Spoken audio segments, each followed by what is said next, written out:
Баршаңызға қайырлы күн достар, менің каналыма хош келдіңіздер.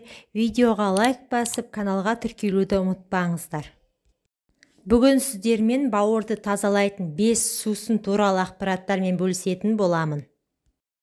Бауыр ол ағза ретінде де, адам ретінде де өте қадірлі, екеуіне де өте жақсы қарауымыз қажет. Бауыр адам ағзасындағы ең үлкен әрі маңызды мүше. Бауыр біздің өміріміз үшін жұмыс жасайды. Бауырдың саулығы бет бейнеміздің айнасы. Бауырыңыз сау болса, басқа мүшелеріңіз үшін қам жемесеңіз де болады. Бауыр шлаққа толса, май басады, цирроз пайда болады, әлсіздік билейді, семіздік мазалайды, тері сұлулығын жоғалтады, көзіңіз қарауылтады. Сондықтан да бауырдың саулығын сақтап, дұрыс жұмыс істеуін қадағалап, уақытында тазартып тұру керек.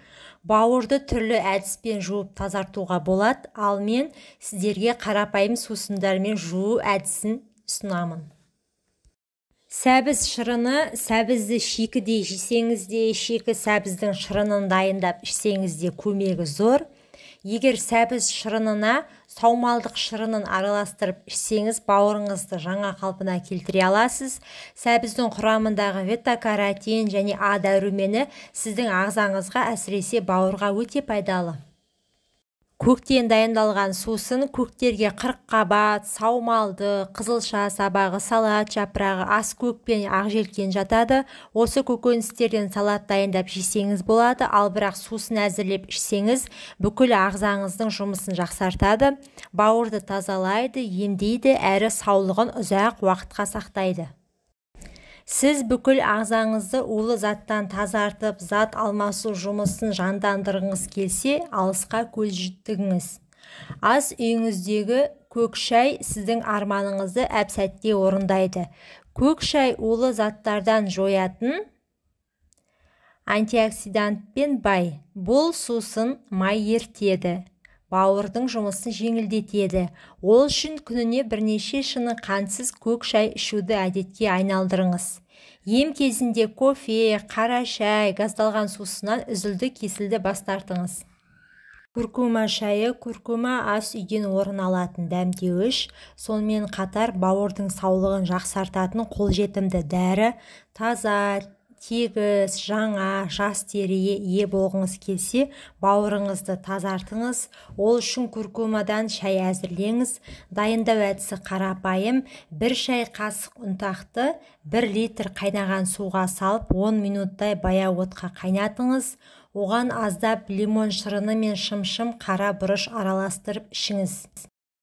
С дәрумені мен цитрусты жемістер бауырды тез әрі тиянақты тазалайтын қасиетке ие. Сондықтан да бұл жемістерді жиі жеңіз. Лимон, грейпфрут, апельсин, лайм сынды жемістердің ас мәзіріңізден түспеуін қадағалаңыз. Дүкендегі дайын шырынды алмаңыз. Оның орнына өзіңіз үйде арнайы аппараттың көмегімен ұнатқан жемісіңізден шырын дайындаңыз. Ең тиімдісі әрі пайдалысы лимон шырыны екенін ескеріңіз. Қызылша шырыны, қызылша бауырдың айнымас досы десек артық айтпаймыз. Ол қан айналымын жақсартады, қанды тазалайды. Нәтижесінде бауырдың жұмысы жеңілдеп, артықшылықтан арылады. Егер қызылша шырынын сәбіз, лимон, насыбайгүл, қарбыз шырындарымен араластырып ішсеңіз, барлық ағзаңызды аурудан сақтап, жалпы саулығыңызды жақсарта аласыз. Есіңізде болсын, ұсынылған сусынды күніне 3 рет 200 граммнан ішесіз, емді 1 ай бойы үзбей жалғастырыңыз. Бауырыңыз ауырып жүрсе, алма шырынын, банан, авокадо, сұлы, гүлді 40 қабатты көбірек жеңіз. Назарларыңызға рахмет. Менің каналыма тіркеліп, видеоға лайк басуды ұмытпаңыздар, пайдаларыңызға жарасын.